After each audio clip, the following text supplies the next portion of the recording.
Today, the 6 positions that you need to know to be comfortable on the ground, whether you're doing Brazilian Jiu-Jitsu, mixed martial arts, self-defense, submission grappling, anytime you're on the ground. My name's Stephan Kesting, and I'm doing this video for you guys at Warriors Collective and Stuart Tomlinson. Thank you so much for giving me the opportunity to share this information with you. In the modern combat environment, when everybody's watching some guys in the UFC go down to the ground and fight on the ground, even tough guys who've never trained have got some idea of ground fighting. So you have to have some amount of ground fighting, some amount of grappling in your arsenal, even if you're a Taekwondo guy, even if you're a Sistema guy, even if you're a Filipino martial arts guy.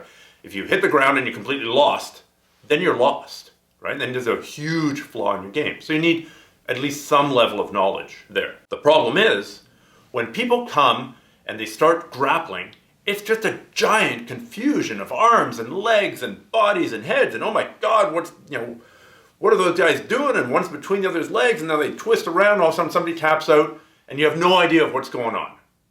And that's really confusing, and it's really intimidating when you're starting. But what really helps is understanding that by and large, there are only about 6 positions on the ground, and that you're going to be spending, when you're grappling, about 80% of your time in one of these 6 positions. Sure, there are going to be the weird exceptions where even I've been doing jiu-jitsu for something like 30 years, and I get to a position, I go, I've never seen that before. That happens, but it's rare. So you're going to identify the main landmarks, and when you get to side mount, and you know about side mount, then it's kind of comforting. Even if you're in a bad position, you can recognize it as something identifiable, and if it's something identifiable, then you know what to do. So let's go over these 6 positions. The first one, the most complicated one, is the guard.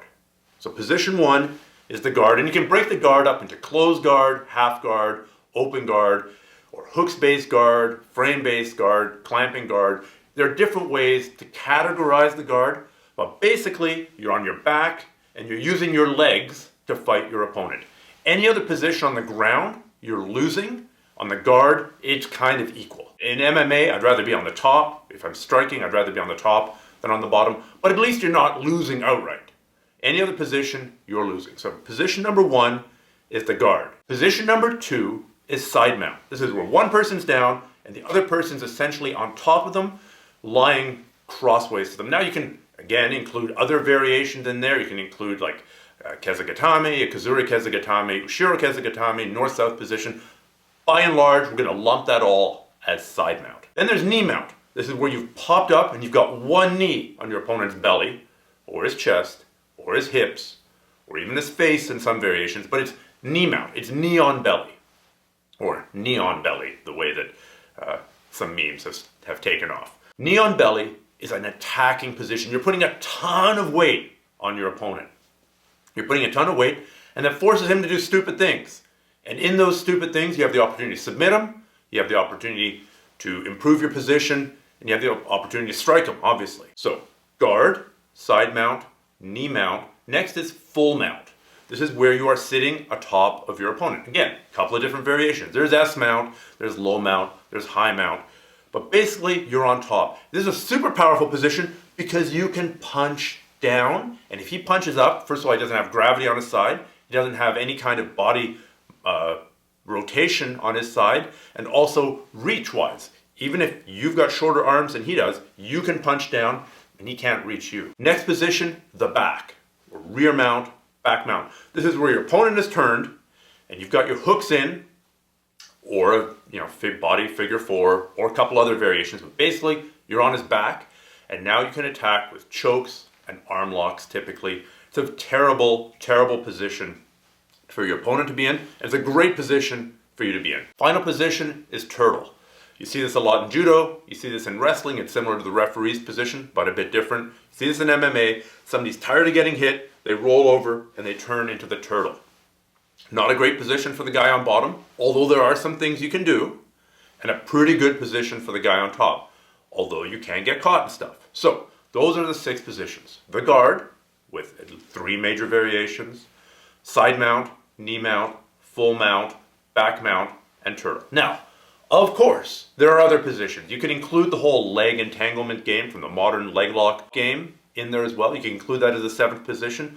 I think if you do a lot of no-gi or MMA, you really have to start considering that a 7th position. But classic Brazilian Jiu-Jitsu is based around those 6 positions. Now from each of those 6 positions, you can do 3 things. You can, if you're in a bad position, you can escape. You can move from a worse position to a less worse position.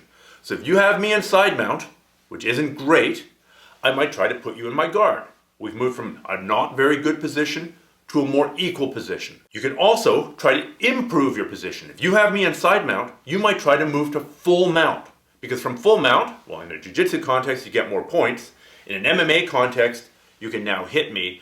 In a self-defense context, you're really dominating me, and if you've got submissions, there are lots of submissions you can do from there. So you're improving your position. You can also attack, whether that means striking, putting pressure on your opponent, or trying to get them with a choke or an arm lock. So you can escape, you can advance, or you can attack. Your first year of jiu-jitsu is going to be learning those 6 positions, how to hold them, a couple of ways to escape from the side mount, a couple of ways to escape from the full mount, a couple of ways to escape from knee mount, back mount, to get out from the turtle, and to get out from a bad position on the bottom in the guard, how to sweep the person, how to stand back up to your feet. You're going to learn a couple of ways to advance your position. If you're in the guard, how do you pass the guard and get to side mount? How do you pass the guard and get to knee mount?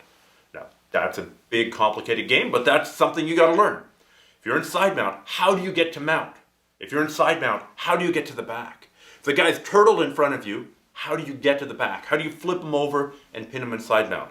In classic Brazilian Jiu-Jitsu, some positions are better than other positions. This is rewarded in the point system, but the reason that those points are there is to encourage you to move towards positions from which you could strike more effectively in a fight. So the back is maybe the ultimate position.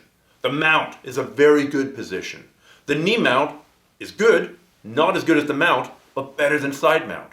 Side mount is better than being in the person's guard. So these are rewarded by the point system in Brazilian Jiu-Jitsu, also in a lot of no-gi grappling rule systems.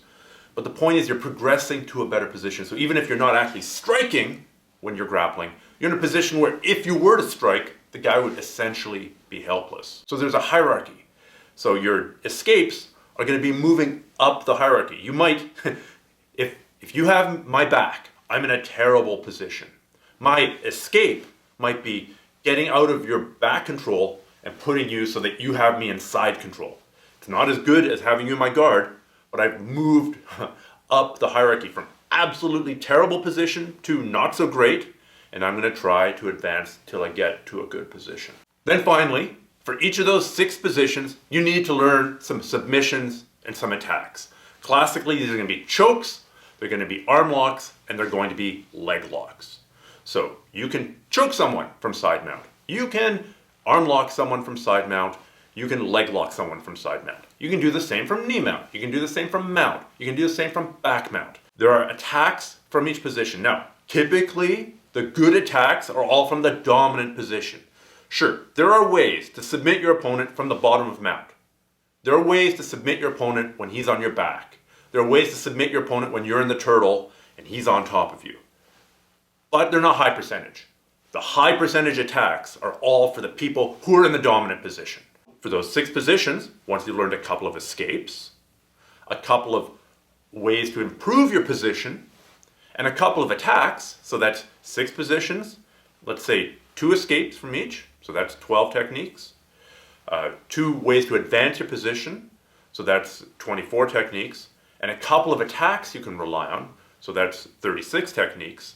Once you've got those 36 techniques, it doesn't even really matter what they are. So long as you've got them, then you can roll, then you can play. Then if we're training and I catch you in something, you might not be able to even get out, but you'll understand what's happening to you. And if you understand what's going on, then your game will progress much, much faster. If you do a search for my book and my app, Roadmap for BJJ, they're both free.